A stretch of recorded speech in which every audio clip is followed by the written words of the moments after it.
You're listening to Operation Self Reset. Let's get started.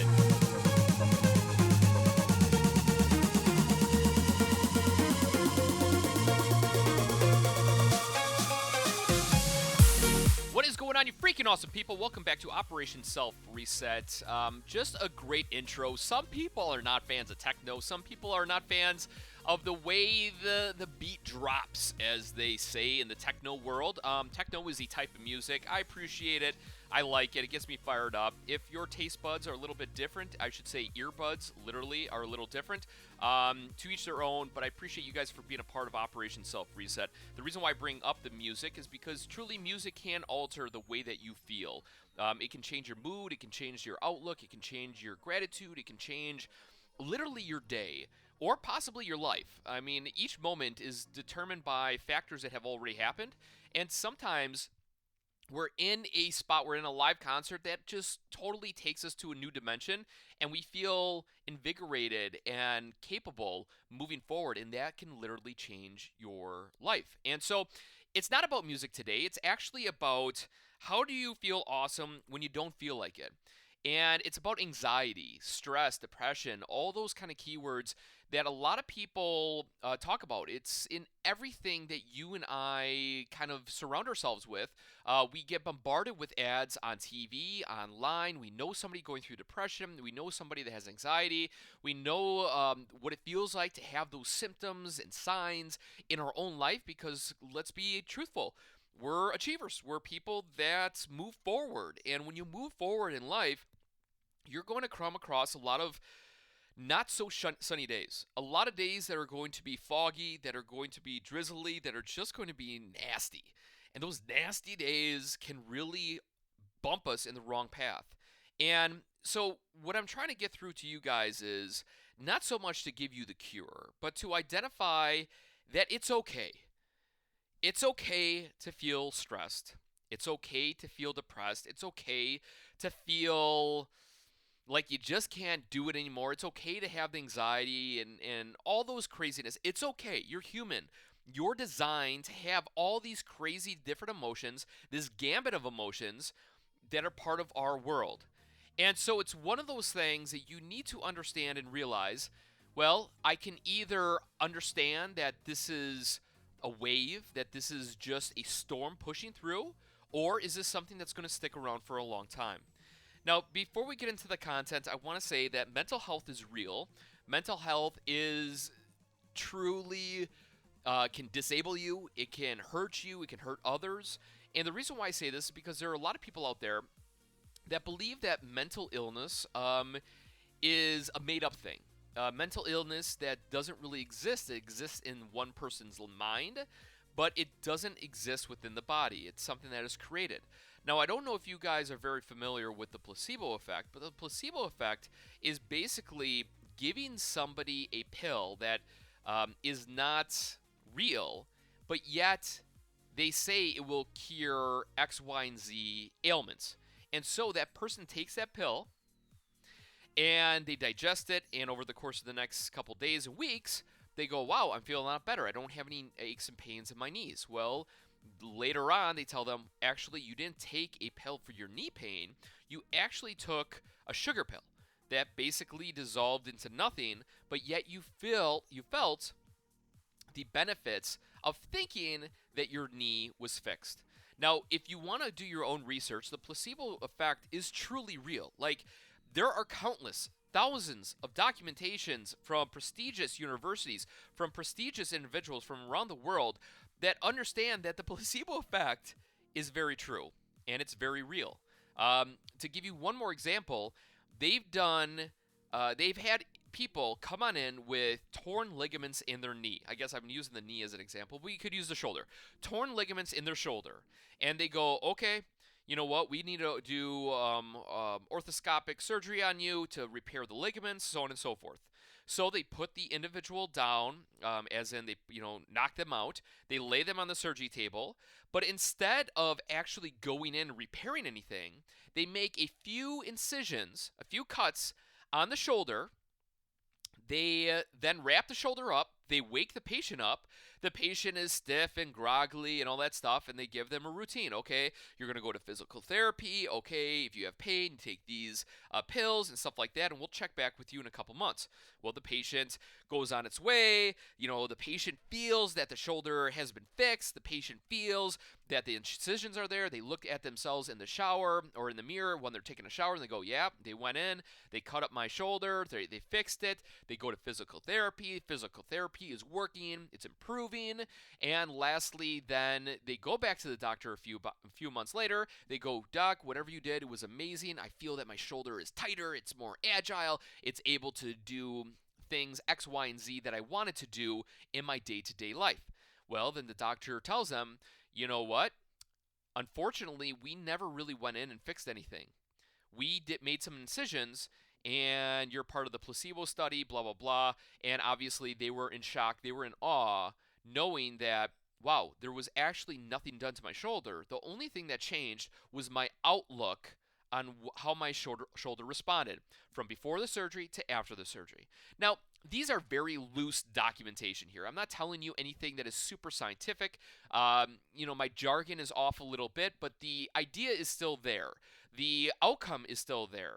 As in, people have an ailment, they give them the placebo effect, treatment of whatever kind, and then they feel better because of it, but in actuality, nothing was really done. Now, the same may be true to the mental illness, right? I think there is truth to that, right? If you said to yourself every morning, 1,000 times a day, I'm an idiot, I'm an idiot, I'm an idiot, I'm depressed, I'm depressed, I'm depressed, I'm stressed, I'm stressed, I'm stressed, I have anxiety, anxiety, anxiety, 1,000 times a day, will you become that ailment? Chances are you probably will, right? It's the same as if you're thinking, I'm happy, I'm joyful, I'm successful. I'm happy, I'm joyful, successful.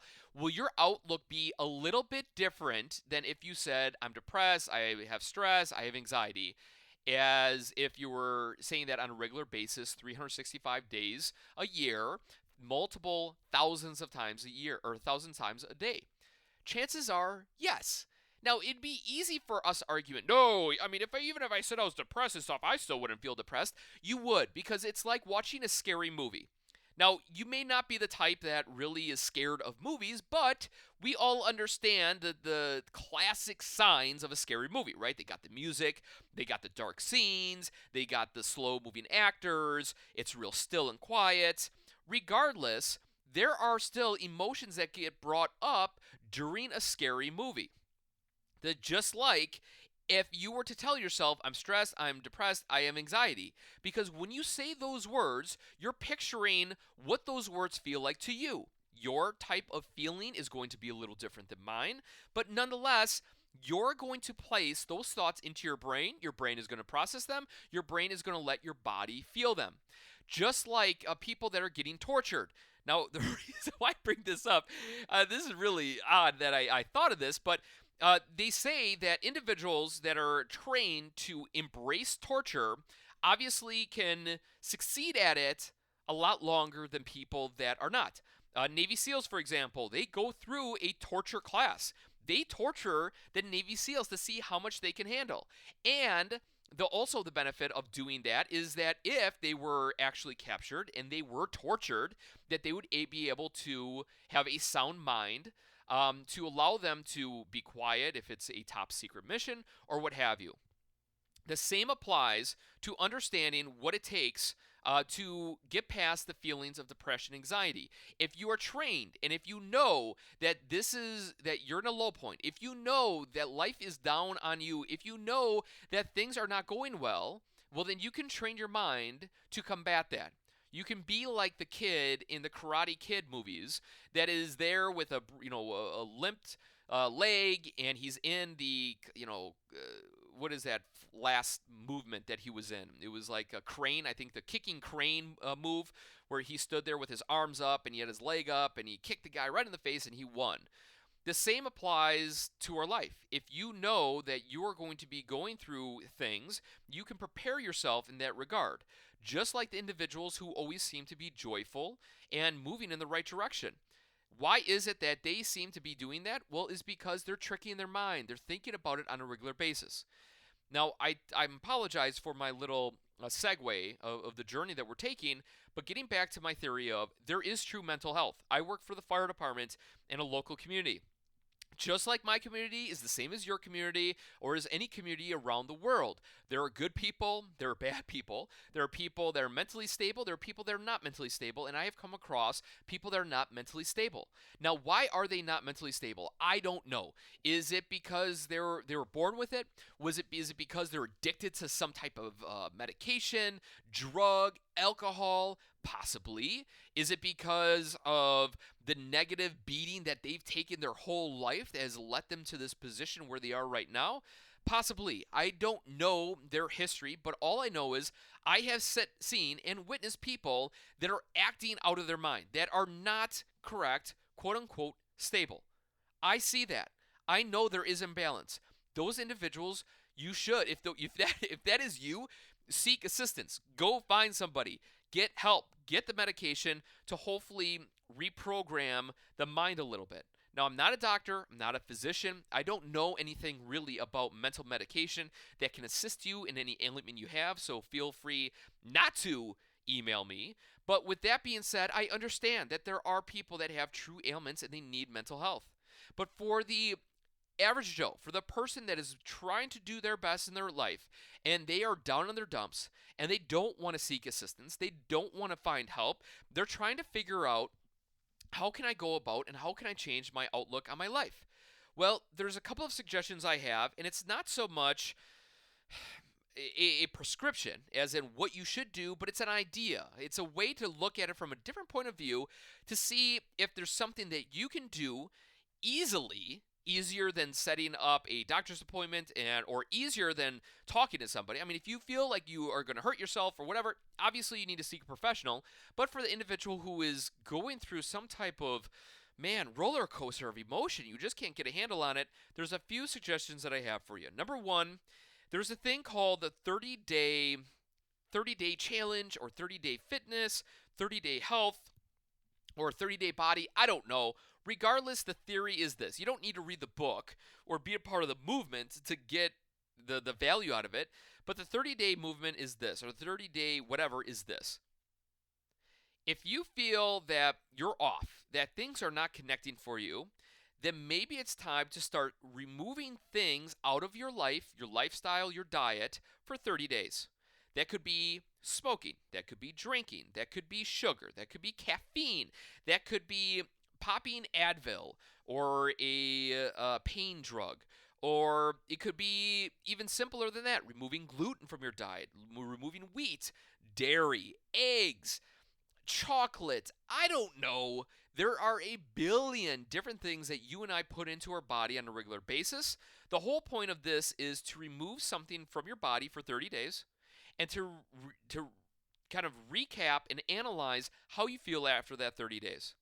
I think the obvious ones are the addictions, right? Drugs, alcohol, things that are stimulants that bring us up, or downers, like pain pills or numbing pills or whatever you want to call it. Those are pretty obvious, right? But the not so obvious may be maybe for some other reason your body cannot process dairy very well, and dairy messes with the probiotics and antibodies within your gut, and it makes you frustrated, it makes you crazy, it makes you irritated, and it makes you just want to snap on people. That could be a thing to try. Now, again, all it means is to remove something from your diet for 30 days.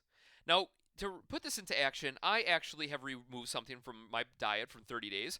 I'm actually on week 3 here. I'm not completed on my 30-day cleanse, but I removed caffeine from my diet. And not just coffee, not just tea, but everything. No stimulant of caffeine at all in my diet. Now obviously it was Halloween just recently, so I did have some chocolate. Chocolate does contain caffeine, small doses, but nonetheless there is still chocolate, or correction, there still is caffeine within chocolate. Say chocolate caffeine 10 times, right? So as you can see, I fully did not commit 1000%, but I got pretty darn close. I was a guy that was drinking coffee on a regular basis, almost every day. I didn't have it first thing in the morning, but I drank it from probably 8 a.m. to about noon. I like coffee; it tastes good to me. I appreciate the benefits that it gave me of a stimulant, of extra energy, and all that stuff. But I knew that things were not going in the right direction in my life, and it felt like I needed to take control of myself. I was allowing coffee to kind of dictate my day. I always thought of when can I have my coffee? Where should I get my coffee? Will I be able to bring my coffee with me? And it was more of a symptom than a actual realization that things aren't going good for me. I realized I was addicted to coffee and I needed to cut it out. And going through this process for the last 3 weeks, has been a yin and the yang. There have been days I've been really good and happy I'm not doing it, and there's days that I'm irritated and I really want it. And so I think for you, if you're dealing with depression, anxiety, stress, something like that, maybe it's time to start removing things out of your diet for 30 days to see how your body reacts to it. That's all I'm saying. It's a quick, easy fix. It doesn't cost any money. If anything, you might be saving money, depending on your situation. And it also, too, it allows you to put yourself back into control. A lot of us allow our taste buds, a lot of us allow our eyeballs to make decisions for us, as in taste buds of getting a sweet treat, or eyeballs of watching something not very productive on our computer screen or on our TV. And so this is a reminder to ourselves to get back in control, and then at the same time possibly allow something to show up because we remove something out of our diet. What am I expecting to get out of my 30-day cleanse? I don't know. I am excited to drink coffee again, but I'm kind of going up and down in this yin yang kind of frenzy, and I'm thinking about extending it out a little bit to see if I need a little bit longer to really level out, as opposed to, oh, my 30 days is up, I'm going to dive back into the caffeine or the beer or whatever the case is, depending on your situation. It's one of those things to make sure that you are fully in control. And lastly here, so it's basically two ideas, okay? The first is the 30-day challenge thing. The second is, what is normal? Now, it's very easy for me to compare you to somebody else. It's very, very easy for me to compare you, if you're, say, in the military or you work the third shift, to act like an individual who works first shift, right? That is not, there's no way I can do that. If you work third shift, obviously you're up in the evening. You probably, or hopefully, you're sleeping during the day. If I was to compare you to an individual that works first shift, as in they wake up at a normal time, they have a normal job from 8 a.m. to 4 p.m., and then they come home, they go to bed at a reasonable time of 9, 10 p.m. at night, it would be very challenging for me to compare the two of you. And so when you obviously hear that statement of, I'm going to analyze a person that is on third shift compared to first shift, you can't, right? Everything is backwards. Everything is totally flipped upside down. The same holds true to normal.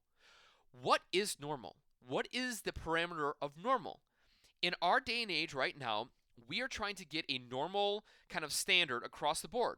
And how do we do that? We do that in education. We do that by testing. We do that by putting a test together that gives a national average, national standards, even state standards of reading levels, of math levels, of English, of comprehension, all these different things. And so the idea for you is to realize that your idea of normal, or I should feel normal, may not be true. It may not be true. Because your normal is different than my normal, as opposed to the next person, next person, next person.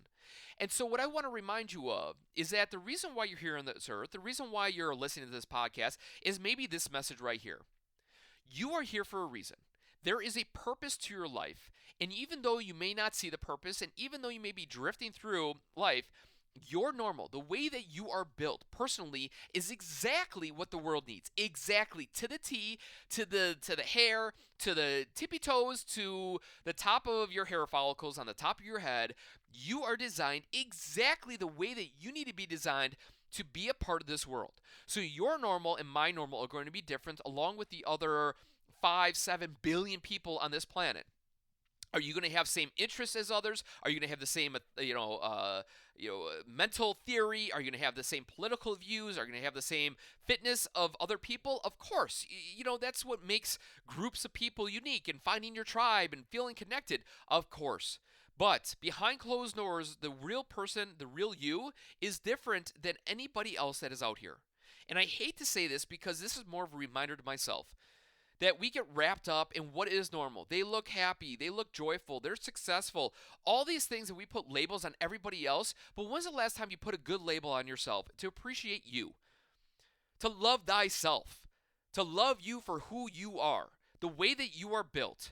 For even if you are the ugliest person in the world, or you are drop dead gorgeous and you're in the People's Magazine #1 hottest person in the world, you are designed exactly how you need to be designed.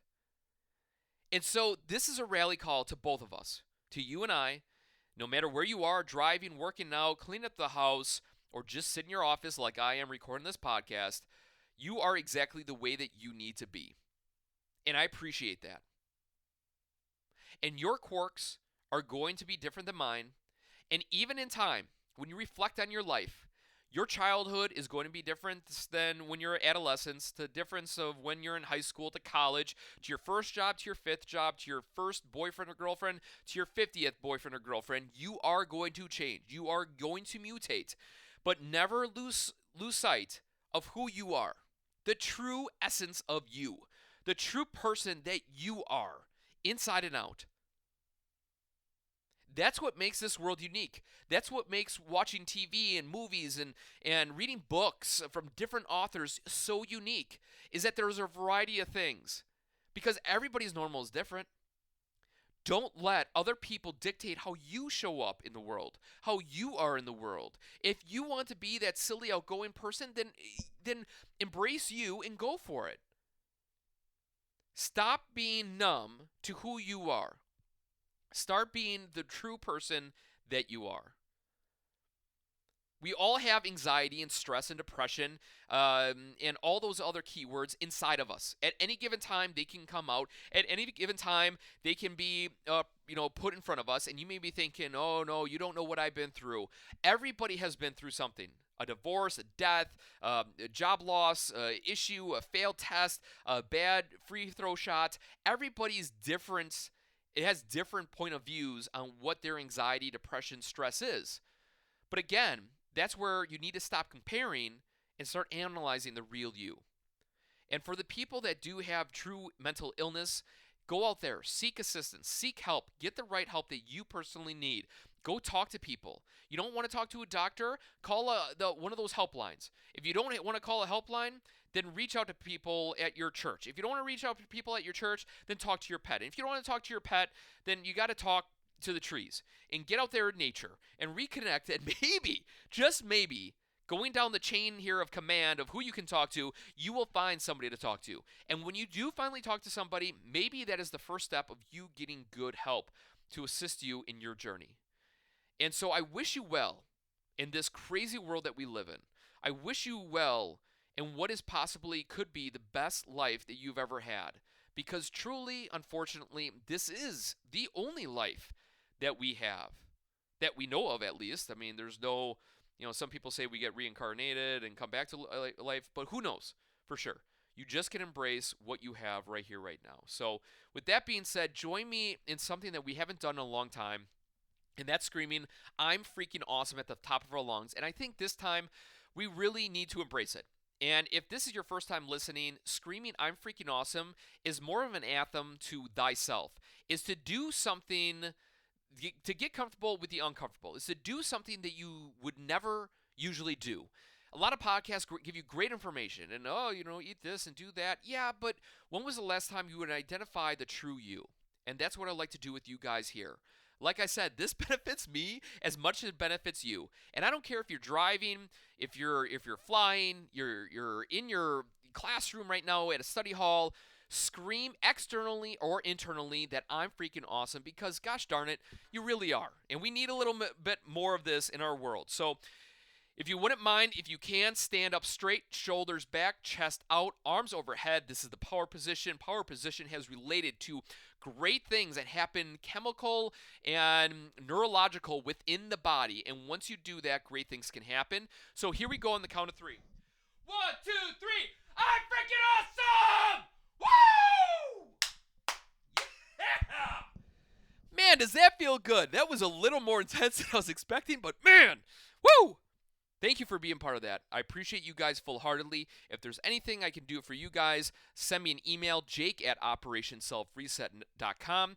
And also, too, please feel free to leave a review on iTunes. The more reviews on iTunes, the better exposure this podcast can go and help somebody that truly needs it. So with that being said, have a great day. Remember, you're freaking awesome, and try something different to get out of your funk. And remember, the placebo effect is real. If you want to trick yourself into feeling good, remind yourself on how good you really do feel. With that being said, thank you for your time. I appreciate hanging out with you guys for the last 28 minutes here. So go out there, do something freaking awesome. We'll see ya.